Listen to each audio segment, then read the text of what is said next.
ખબર પ્રેસમાં આપ સૌનું હાર્દિક સ્વાગત છે। સમાચાર છે કે આણંદ જિલ્લાના ખંભાત ખાતે અષાઢી બીજ નિમિત્તે પરંપરાગત રથયાત્રા નીકળી।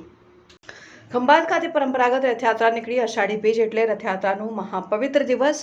ભગવાન જગન્નાથજી ભાઈ બલરામ અને બહેનની સાથે રથમાં સવાર થઈ ભક્તોને દર્શન આપવા નીકળે છે।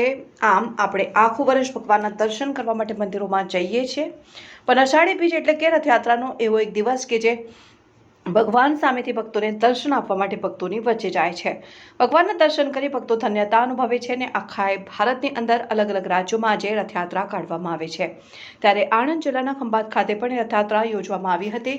ખંભાત ખાતે બે જગ્યાએથી રથયાત્રા નીકળે છે અને એક શકરપુર ગામથી અને બીજી રણજીતરાય શાસ્ત્રી સર્કલ પાસે આવેલ રણછોડરાયજી મંદિરથી પારંપરિક રથયાત્રા યોજવામાં આવી હતી અને રથયાત્રામાં ખંભાત શહેર અને શકરપુર ગામના ભક્તોએ ખૂબ આનંદપૂર્વક લાભ લીધો હતો અને ભગવાનના દર્શન કરીને લોકોએ ધન્યતા અનુભવી હતી।